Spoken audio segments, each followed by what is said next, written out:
Are you not entertained? Yes, I can.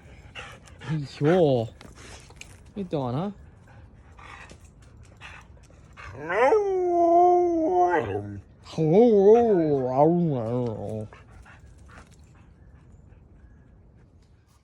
Hello everybody, welcome to my channel. Today we're going to be taking a look at the Gladius machete by Cold Steel. I'm going to read off some specs from the Cold Steel website. So this thing weighs 27.2 ounces, which is a pound and like a half or something like that. Blade thickness 2.8 millimeters. Blade length is 18 inches. So you got the handle, which is 5 and 5/8 inches long. And yeah, so you know, it's kind of light, but also not that light for its size. Just 18 inches, but it's pretty much a pound and a half, you know, almost as much as a lot of, I guess, LK Chen swords. But what makes this thing really cool is that it's inexpensive, number one, and, you know, it's very maneuverable. One thing that I've noticed when, you know, let's say I'm browsing YouTube and I see people talk about the Gladius machete or something like that and this and that, and channels that review it are typically the kind of channels that they like tactical stuff. And for them, tactical is blade-wise shorter. You know, something that you can just kind of carry with you in your backpack or something like that. Something almost concealable. And as you can see, because it's a Gladius, usually you want to pair it with a shield or a buckler or something like that. And I'm not really that much of a guy to give you a history lesson on the sword. If you really wanted to come here for a history lesson, well, prepare to be disappointed. But Romans basically made this very popular because of their empire that spanned over most of Europe and the Mediterranean. So basically this is a pointy metal thing on a handle, and you've got to use something else to protect yourself, albeit movement or a shield or a buckler, just like the gladiators did. Mostly the gladiators used bucklers because it's more of a dueling kind of thing. And here it is, lengthwise compared to the Cold Steel Cutlass machete. And this became more popular when we had better metal forging technologies. Obviously not the product, but the weapon type.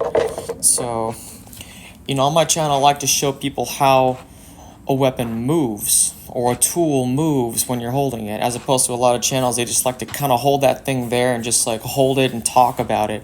And I just think that's kind of cheap, man. My video production might be cheap, but hey, you get to see this thing in action. You get to see it move. So, yeah.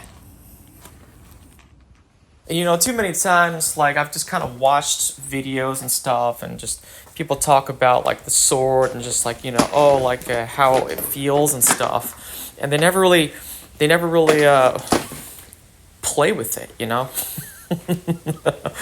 They never really swing it around, so you don't really get a good glimpse of how it feels. And I say glimpse because you can't really feel what I'm feeling in this video. Even if you're an empath, you can't just pretend that you actually know how this weighs. So this one's actually the Cold Steel Arming Sword, and I just want to make a quick comparison so you can see the length of each blade and their cutting power. And one of them, the Gladius, of course, you have to get a little bit closer. You might get a little bit messy, right? Whew, that's cold. So let's talk about the blade shape, okay? So I got mine off of Amazon several years ago, and what I found interesting was, like, you know, it's not just a straight line from the hilt. It's literally kind of like a leaf-shaped kind of blade going into this diamond section here. And because I got mine off Amazon, it's probably one of the blemished ones, and the kind that they would usually, what they would sell a long time ago, called a website called LT Spec Pro, back when Lynn Thompson still owned Cold Steel. And as a result, it is not completely symmetrical, as you can see right here. But it, you know, it still works. You know, it is thin, but it's not that thin. It's kind of rigid. I don't even know if I can. Nah, it's too short to do that. Yeah, it's pretty rigid. Maybe if I can find a log or something to stick this in, because I don't feel like harming my tree back here. I'll do that. Yeah, so you got this semi-stiff blade for a machete, because this is a machete after all. You have this plastic handle. Forget the name of the exact plastic they like to use. Polypropylene, that's right. Cold Steel South Africa makes this particular model. Not sure about any new models. Perhaps the new models made somewhere else, but this particular one that I bought several years ago was made by South Africa, Cold Steel South Africa. Yeah. So, this sword comes with a sheath. This, forget what it's called, nylon sheath kind of thing. As you can see, cold steel. The blade is 18 inches long, and on the website it now says 65 MN steel, but in the past it used to be 1055 carbon steel, I believe. One of the cool things some people might like is because the handle is a little bit long for the size. I don't like it because the handle's long for the size. This is a single hand sword, 18 inches long. And as you can see, you got this bulbous pommel here, right? Now, that bulbous pommel is to provide stability when you're swinging it, so that your pinky and the bottom of your hand can rest on it. Now what that does is it leaves you a whole bunch of room at the top here. And some people might like that because it gives it added length, right? Oh yeah, it makes the sword actually longer, and then you can choke up on it if you want. Okay, dude.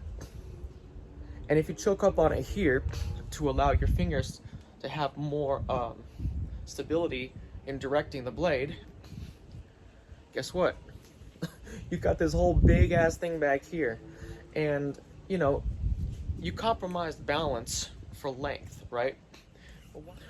So why couldn't you just move the pommel up a little bit, make it a little bit smaller, and have it up there, so you can get the best of both worlds and a tight grip on this handle, that your hand doesn't slip around or be loose. And some people would say, oh, but that's what these ridges are for. Yeah, okay. And some people say, oh yeah, it's for people with big hands. Okay, dude, big dude with a Gladius, the shortest sword ever. Yeah, but this is my review, and these are my opinions, and that's why I feel the way I feel, because it's my review. This is a backhand swing with a false edge, just because.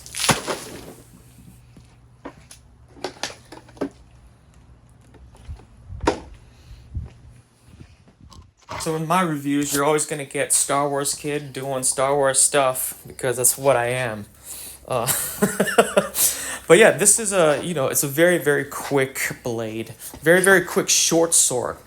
And because it's quick, I think that's why the people who are just totally tactical, the tactical people, they dig it, because it's something you can use in tight spaces, and something that you can just kind of keep close to your body, as opposed to something like a rapier or a saber, where you have to worry about hitting something aside from your target in a enclosed space.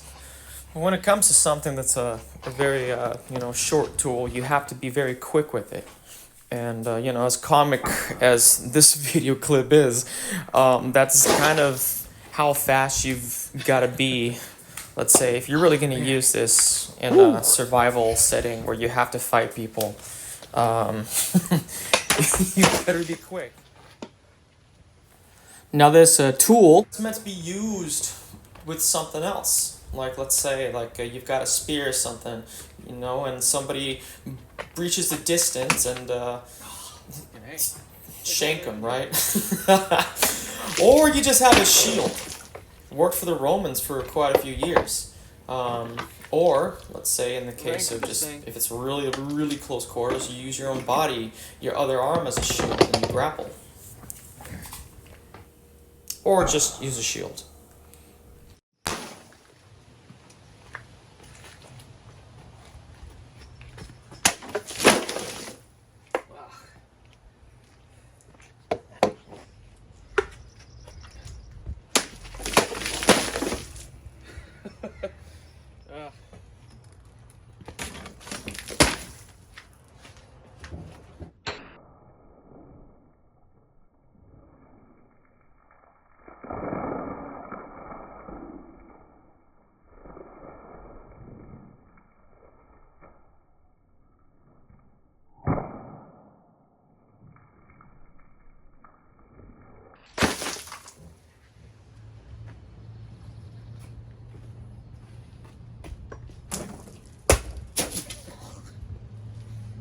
Well guys, that pretty much wraps up this video.